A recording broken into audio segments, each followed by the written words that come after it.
Good morning, everyone. I'm Dr. Chad Poole from the Department of Biological and Agricultural Engineering at North Carolina State University. I'm an assistant professor and a water resiliency extension specialist, primarily focusing on agricultural drainage and ag irrigation in the state of North Carolina. Today, I want to talk with you about soil water stress and hybrid selection and how soil water impacts crop yields and nutrient use among different hybrids across the state of North Carolina. Before we get started, I want to lighten the mood a little bit with a thought for the day. How many of you have ever been in a field like this where 99% of the field is full of dust and you can still manage to find that one spot to get stuck like the picture on the right? Most of us have seen that in fields before across the state of North Carolina, and it's a reoccurring thing. Those wet spots affect crop yield year in and year out, no matter what happens. And the way we address that is drainage. The project that I'm going to talk to you about today looks at that issue and how it impacts crop yields, and at what we can do as far as hybrid selection and drainage management to address some of these issues on a case-by-case basis. So with that, how does soil water impact yields? The top left photo here shows wet conditions in a cornfield at a very critical stage for corn development early on between V4 and V5. And then the bottom picture shows how drought stress can impact yields when that plant shuts down because it's too hot and doesn't have enough water to transpire. Either way, when water impacts the plant itself, one of the factors on this diagram on the right is affected, and that ultimately determines the final crop yield for the plant. Those factors can be something as simple as a nutrient loss. It could be total shutdown of photosynthesis and the lack of the plant to use light. Most of the time it occurs because we either have too little water that plant cannot transpire, or we have too much water affecting oxygen in the soil profile, causing the plant to shut down and not be able to utilize these elements that are given on this figure here on the right to produce crop yield. When we look at that, both from a dry stress standpoint and a wet stress standpoint, during the year, corn varies on how these stresses can impact the final crop yield. For example, for dry stress, late vegetated through R2 is the most critical period to make sure that that plant is not water limited. With wet stress, this occurs pretty much throughout the growing season. However, the peak of wet stress that impacts crop yields happens during late vegetated through R1, which can severely impact the final yield outcome of those plants. The question becomes, how can we change our management practices in the field to address these issues? Can we improve drainage? Can we make a better choice for hybrid selection? These two pictures here are from a project that we instituted in 2021 for the first time, and it was sponsored by the Corn Growers Association of North Carolina. This was primarily driven by the fact that hybrids and genetics were changing very, very quickly. And by the time we can gather enough data on each of these hybrids through the OVT program in North Carolina, which typically takes 2 to 3 years as the hybrids move across the state, to have reliable data on their impact, the climatic impacts on these hybrids, we're at the point where that hybrid is no longer commercially available. What we are trying to do with the water resiliency program is to take the newest genetics when it comes to corn hybrids and field test them in the first year that they're available at various levels of soil moisture stress at the same location. So all climatic factors, all fertility factors would be constant, soil types would be constant. The only difference would be the amount of stress that the plant sees. We did that in 2021 at the Total Ag Water Management site at the Tidewater Research Station, and these images here shows the results during the growing season of those trials. We instituted a situation where we had poor drainage, in other words, wet conditions in the growing season, and you can see that from the photo here on the left. And then a situation where we overdrained the site. Basically try to keep it as dry as possible in hopes that we would instill some dry stress in the plant. And that picture is shown here on the right. Then there was a treatment in between these two where we instituted drainage and irrigation to try to keep the conditions as adequate as possible during the growing season for the plant. The overall goals was to, again, evaluate the hybrid yield responses to water stress and to develop potentially in-season fertilizer recommendations based on water stress that may occur during the growing season. For example, if we have significant rainfall early in the growing season, say at V4 to V6, is there something we can change about our fertility program to adjust due to the impact of that wet or dry stress on the crop? And that's what we hope to gather from this project moving forward. This gives you an idea of the site setup at the Tidewater Research Station. It is unique. It has 8 different replicated plots. That each one of these plots has 2 different drainage systems. Both alone would provide adequate drainage for the site. Together, they would be extremely intensive drainage systems. We have the unique ability at this particular location to not only manage the outflow from those drainage systems, we can totally cut the drainage off and create wet conditions.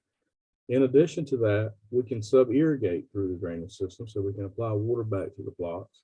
Now we have the ability to also surface irrigate with a traveling gun system and through drip. So we can pretty much manage any aspect of water management throughout the growing season for these trials at this particular site.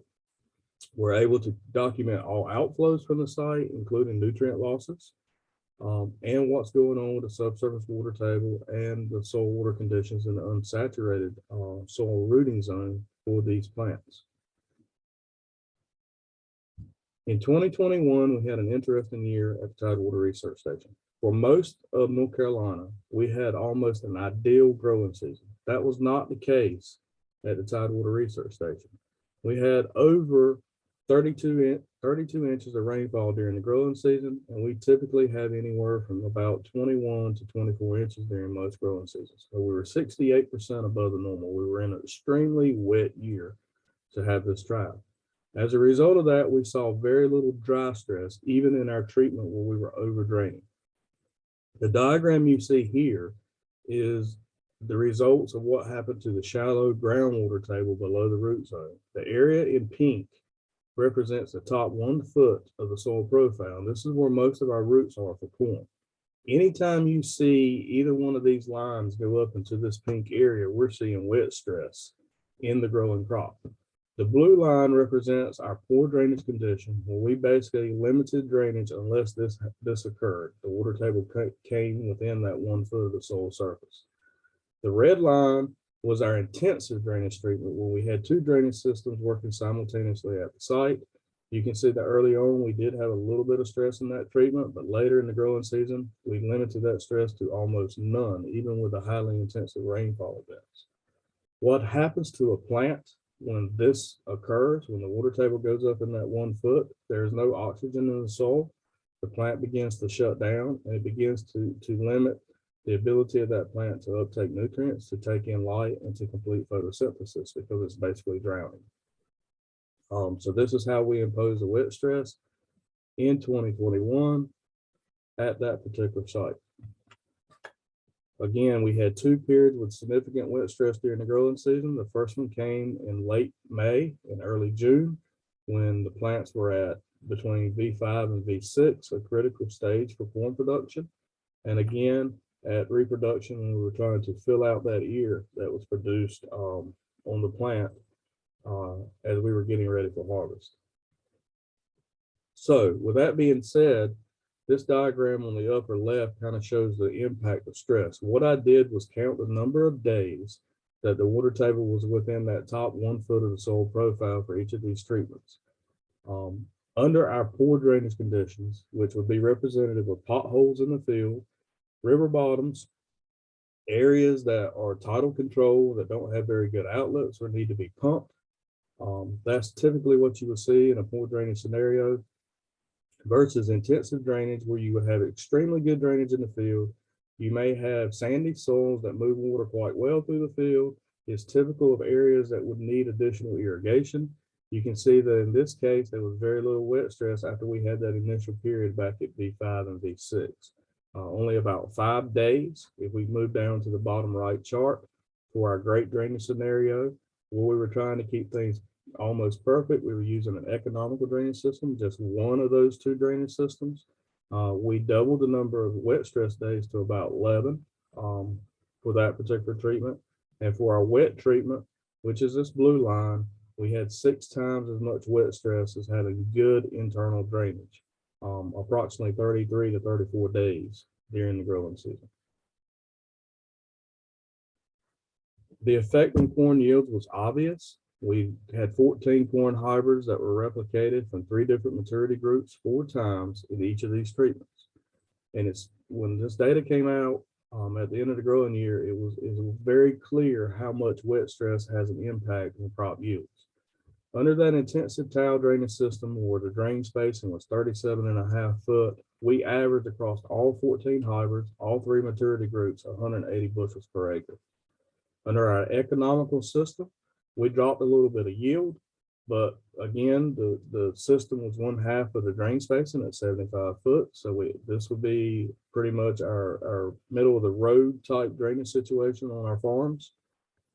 Dropped 20 bushels off, but we were down at 160 bushels per acre, which was still a respectable yield.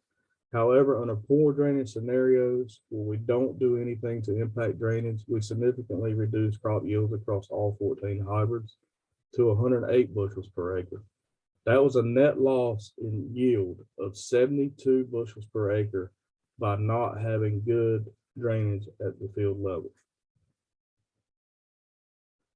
What does that mean from an economic standpoint? If you look at the difference between the intensive system, the best you can do, the most expensive tile system out there, having good drainage in the field versus having poor drainage in the field, that was a change in net revenue of $430 per acre. Looking at an economical system where it was designed and installed based on economics, we still generate an additional $305 per acre. The difference between going full scale with a highly intensive system that's very expensive versus the economical system was only $125 an acre. Overall, drainage costed us across the board on these 14 hybrids $430 an acre at 2021 at the site. So from an economic standpoint, to give you an idea, just basically on what a tile system would cost to give you that level of intensive drainage that saw 180 bushels per acre, you would be looking right now with the cost of the inputs going up with COVID of about $1,750 per acre. Under the economical system, that cost would be about half, $813 per acre. The difference in these two drainage systems is $927 per acre. And remember, we only generated an additional $125 an acre revenue in a very wet year. It would take a long time to pay for that highly intensive drainage system when the additional cost is $927 per acre. With the economical system, you're at $813. You generated over $300 more per acre by having this system installed. It's very easy to justify paying for that system in any year, especially for small areas of the field that are impacted by wet stress. So this data was the actual yield data that went out through the extension networks just after Thanksgiving in 2021 from the corns that were tested at the site. Going to talk a little bit here on this slide about greater than 116-day maturity group corns that were in the site, these hybrids. And I want to go over how to interpret and use this data. Basically, when you look at this data, the red represents a well-drained, intensively drained condition. Sandy soils, good internal drainage, tile drain situations, where you have good control of soil water status, places that are up on top of the hills. Green represents an economical, run-of-the-mill drainage situation where we have fairly good drainage for the site. We don't have a lot of wet stress during the growing season. Surface drainage is good. Internal drainage is okay. Kind of run-of-the-mill, moderately well-drained to somewhat well-drained soils. And then blue represents our very poorly drained soils that do not have good internal drainage. Pump outlets, potholes in the field, valleys that can hold water. This is what we would be running in. If you look across this plot, the dotted lines in red, green, and blue represents the average of these hybrids for each of these drainage or soil water situations. So if you're looking across here and you know you have a well-drained soil, you would want to look at the red hybrids, how they responded in comparison to this red dotted line. If they're above it, they did well compared to their the competition in the trial. Same thing for the green line. Pick the situation you have for the farm. If you've got somewhat well-drained soils, pretty good drainage conditions, you might want to look at the green line and compare across it. If you've got poorly drained, tidal controlled, ponded, valley situations, you want to look at the blue and see how those hybrids respond compared to their peers in that situation. It will help you place it better in the farm. Going on to the 110 to 115 day hybrids, same situation here. You just compare across to look at which hybrids performed well. And less than 110 day hybrids, same situation. So with that being said, I did an interesting analysis. I really wanted to find out what drainage was costing us and then what hybrid selection was costing us. So what I did was take the max yielder in each of our treatments: overdrained, adequate conditions or economical drainage conditions, and then poorly drained situations. And I plotted the gross revenue for the max yielder in each category, which is represented here, against the low yielder revenue in each category. And then I took the difference. So I took the difference between intensive drainage here with the red and then the low yield and intensive drainage. And this is what I got. When you look at this data, essentially this is telling us that due to hybrid selection alone, we can increase revenue by $200 per acre at $6 corn. If we make the right choice for hybrid, given our ability to manage water at the farm level. So let's talk a little bit more about hybrid selection economics and put it more on a farm scale. If we look at the number of corn acres planted at the farm, and we go into this plot and we look at, let's say, our well-drained situation, intensive drainage, expensive drainage system, or either well-drained soils, and we look at that high yielder, it would have generated on 500 acres, $475,000.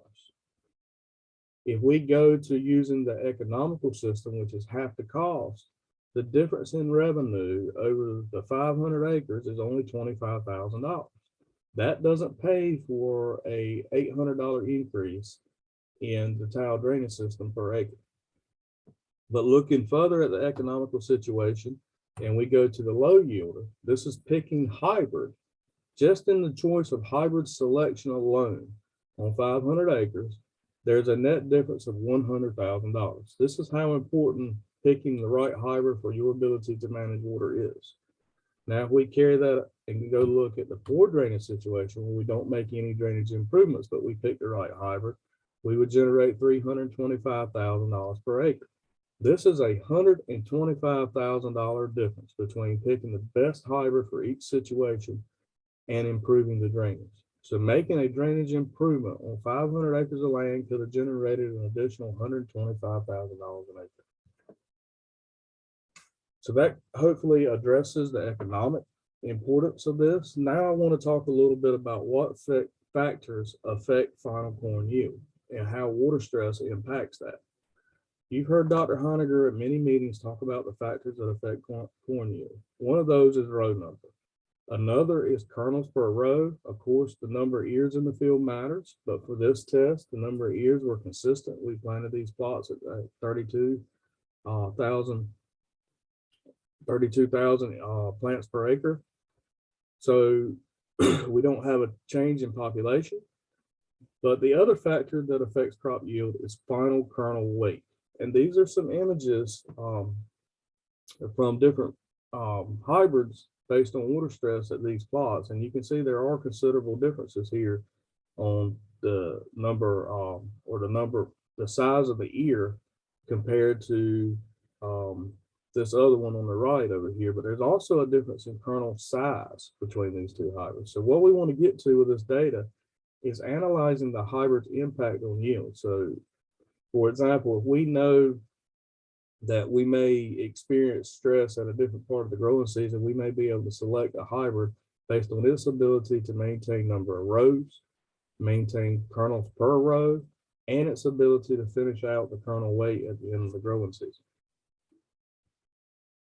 So going back to that initial data for each of our three treatments, If we look at the different growth stages, we had wet stress impacting us between in the early growth at V5 to V6. Typically at V5 to V6 for corn, we're impacting the number of rows and the number of kernels per row. Later in the growing season, at reproduction, we typically impact kernel weight. And we had stress at that period of time under our poor drainage situation and even in our economical drainage situation, but not so much in our intensive drainage situation. So how did that impact the three factors that affect yield? Looking first at the top of this plot, we want to look at row number. As we got wetter, we had less internal drainage. We significantly impacted the number of rows. In all maturity groups, the number of rows decreased. Approximately 1 row per plant is what that came out to. And I realize that corn always has 2 rows, but these are averages. Looking at kernel count, that was also significantly impacted. It was reduced in all maturity groups without early stress, about 2 to 3 kernels per year. How about kernel weight? If we look at kernel weight, that was significantly reduced also, irregardless of maturity group as we got wetter, and to a significant degree, almost 32% of the kernel weight was reduced as conditions got wetter in the field. So how did that impact final crop yields?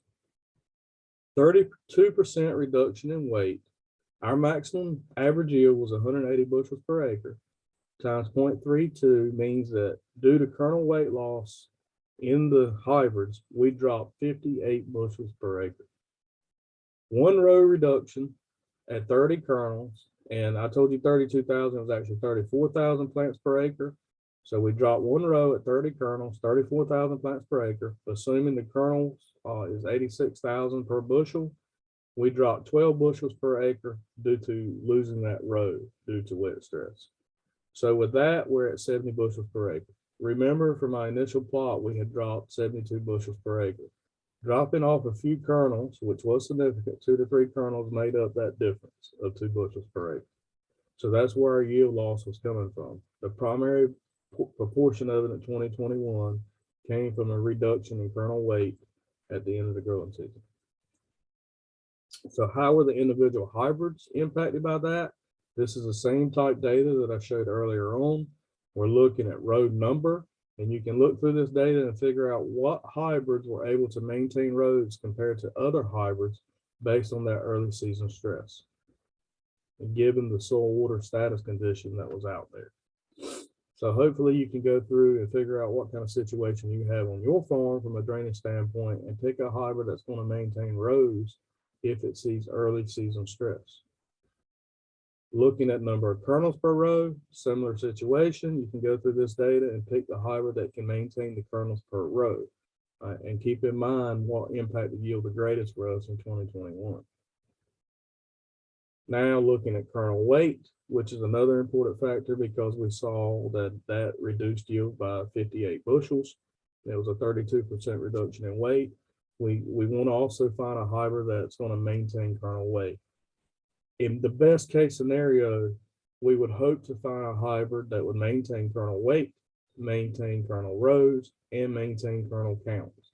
So that's how you can use this water stress data to make a better choice for hybrid selection, given your conditions at your farm. So with that, it brings me to my last slide, and probably one of the most important slides considering what we're dealing with right now with fertilizer prices across the board.